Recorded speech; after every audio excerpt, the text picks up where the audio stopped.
My mother didn't just tell a lie. She told the kind of lie that burns bridges before you even get a chance to cross them. She told everyone, my aunts, the neighbors, even my brothers, that I had hit rock bottom, that I was lost. But while they were busy mourning a version of me that didn't exist, I was in a basement, staring at a screen, building a world that was about to make theirs look very, very small.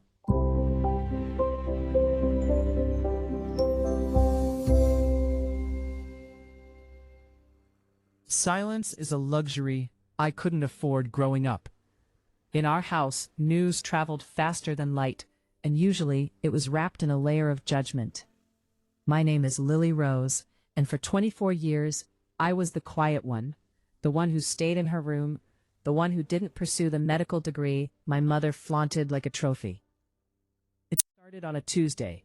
I remember the smell of rain hitting the pavement outside. I was sitting at the kitchen table, my laptop glowing in the dim light, when I heard my mother on the phone in the next room. Her voice had that specific, sharp edge it gets when she wants sympathy. "It's Lily," she whispered, though she knew I could hear.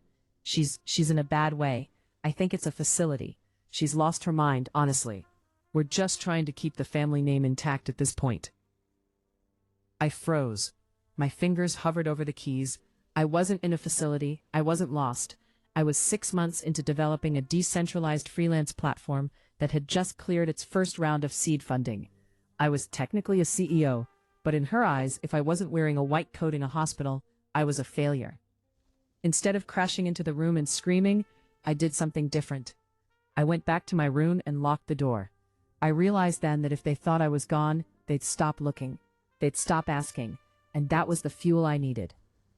I spent the next 3 months living a double life. By day, I played the part of the depressed, wandering daughter. I wore baggy hoodies and kept my head down. By night, I was Lily Rose, the architect of a digital empire. Every time a cousin sent a pity text or an aunt left a prayer book on our porch, I added another line of code. The plan was simple: let them believe the lie until the truth was too big to ignore. But I didn't realize how far my mother had gone with her story. She told them I had spent my entire savings on a scam, and that I was penniless. She was setting the stage to keep me under her thumb forever. The night of the big family reunion was approaching. The welcome home party she organized for my brother, the successful one. She didn't know I had a ticket to that party too. But I wasn't coming as a guest. I was coming as the landlord. The weeks leading up to the reunion were a blur of caffeine and adrenaline. I felt like a ghost in my own home. My mother had effectively erased the real Lily Rose and replaced her with a cautionary tale. It's a strange feeling, watching people look through you with a mix of pity and disgust. One afternoon, I caught my brother Leo looking at my laptop through the crack in my door. Leo was the golden boy, a corporate lawyer who spent more on watches than I used to spend on rent. "Still playing those little games, Lily?" he asked, his voice dripping with that patronizing tone our mother had perfected. "Mom says you're struggling with reality. Maybe you should just give the computer a rest. It's clearly not helping your condition." I didn't even look up. "I'm just finishing something, Leo. Don't worry about my reality. It's looking pretty bright from where I'm sitting." He chuckled, a dry, condescending sound. "Right. Well, try to look presentable for Saturday. Mom told the elders you're recovering, so try not to do anything too eccentric." Eccentric. That was the new word. What they didn't know was that the little game I was playing had just hit a milestone. My platform, the Rose Network, had just secured a partnership with 3 major tech firms in Europe. The bank account they thought was empty was actually vibrating with numbers that would make Leo's salary look like an allowance. But the hardest part wasn't the work. It was the isolation. My mother had blocked my favorite cousins from calling me, telling them I needed quiet time to heal. She was curated a prison of silence around me, ensuring that her version of the truth was the only one that survived. She wanted me dependent. She wanted me to be the broken daughter she could save in front of the community. It's a sick kind of power, isn't it? To break someone just so you can be the one to hold the glue. The night before the reunion, I received the final confirmation. The acquisition papers were ready. I wasn't just a founder anymore. I was a multi-millionaire at 24. I looked at myself in the mirror. I took off the oversized gray hoodie I'd been wearing like a shroud for months. Underneath, I was still me, but I was also someone they didn't recognize yet. I spent that night packing a single suitcase, not with old clothes, but with the documentation of everything I had built while they were busy gossiping about my downfall. Tomorrow, the lost girl was going to show up to the party, and she was bringing the receipts. The morning of the reunion felt heavy. The house was a whirlwind of expensive catering crates and floral arrangements. My mother was in her element, directing the staff like a general, her voice rising in that fake melodic tone she saved for public appearances. "Lily, darling," she said, barely glancing at me as I walked into the kitchen. "There's a plain beige dress on your bed. Please wear it. It makes you look soft, approachable. We don't want to overstimulate you today." She said overstimulate like I was a frightened animal. I just nodded, sipping my coffee.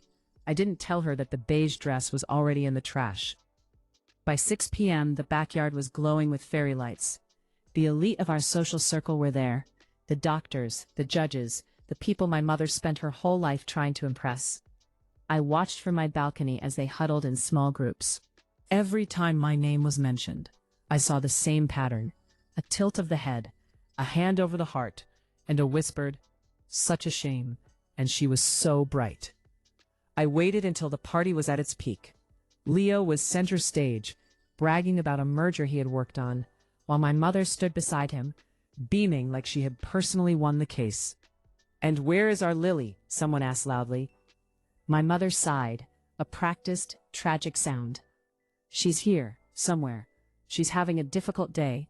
The transition back to reality is a long road, you know. We're just supporting her, through her darkness." That was my cue. I didn't walk down the stairs. I descended them. I had chosen a sharp, tailored black suit that cost more than my mother's car, bought with a private account she didn't even know existed. My hair was pulled back, sharp and sleek. I wasn't the lost girl in the beige dress. I was a storm in silk. The conversations died out one by one as I stepped onto the grass. The silence was deafening. My mother's glass of champagne literally trembled in her hand. "Lily," she hissed, rushing over to me. "What are you doing? Go back inside. You look aggressive. People will think you're having an episode." "I'm not having an episode, Mom," I said, my voice steady and clear enough for the nearest 3 tables to hear.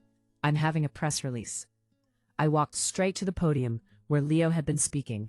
I didn't look at my brother, who was staring at me like I'd just grown a second head. I looked at the crowd.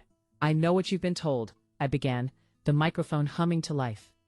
"I know the story of the daughter who lost her mind and her money. But I think it's time we talk about what was actually happening in that basement for the last 6 months."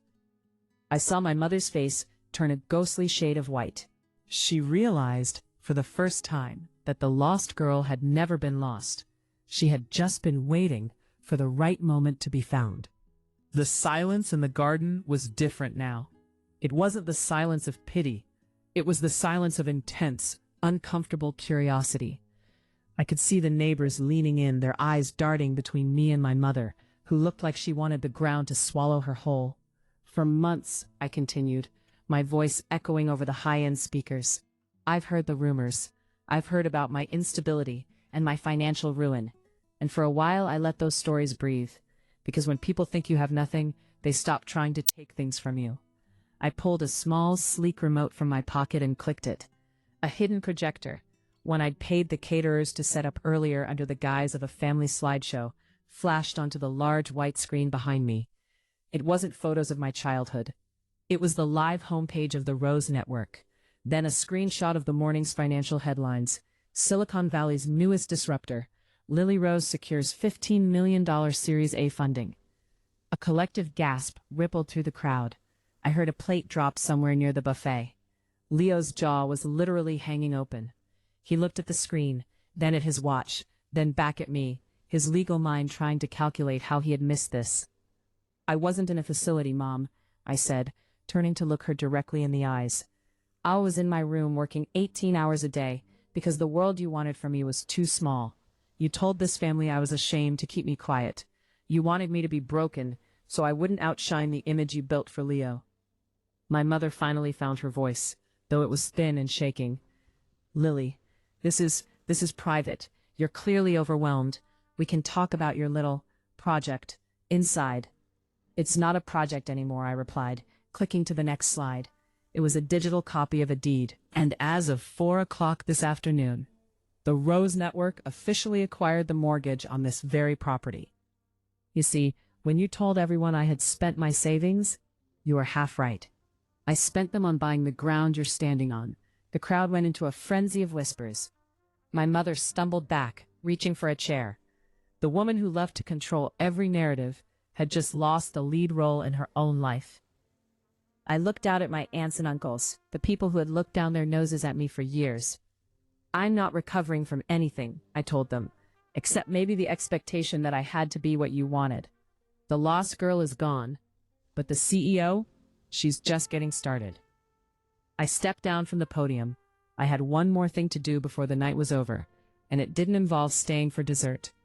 The air in the garden was cold now, but I had never felt more alive.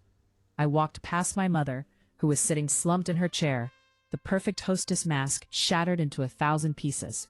She didn't look like a villain anymore. She just looked small. Leo tried to intercept me as I headed toward the driveway. Lily, wait. We're family. This acquisition. We can handle the legal side together. We can make this a family brand. I stopped and looked at my brother. For the first time, I didn't see the golden boy. I saw a man who only valued people when they had something he could use. The legal side is already handled, Leo, I said quietly, and the brand is called the Rose Network. Singular. Just one rose. I didn't stay to watch the guests leave. I didn't stay to hear the apologies that I knew were coming, the "I always knew you were special" comments, from people who had ignored my calls for months. I walked to the edge of the property where a black car was waiting. As I climbed in, I looked back at the house. For years, I thought it was my world, but it was really just the shell I had to break out of. My mother had tried to bury me in her lies, but she forgot one thing. I was a seed. I opened my laptop one last time that night. I sent a single email to my legal team. Proceed with the transition. My mother and brother have 30 days to vacate or sign the new lease agreements at market rate. No family discounts. It wasn't about revenge. It was about boundaries. It was about finally owning the space I occupied in this world. The car pulled away, and for the first time in 24 years, the silence didn't feel heavy. It felt like freedom. I was Lily Rose, and I wasn't lost. I was exactly where I was meant to be. Where are you guys watching this video from, and at what time? Let me know in the comments. If your family tried to hold you back from your dreams, would you have the courage to build your empire in the dark? Thanks for listening to another story on LilyCalmStories. If you found strength in Lily's journey, don't forget to hit that subscribe button and turn on notifications. Your support helps us tell more stories of quiet strength.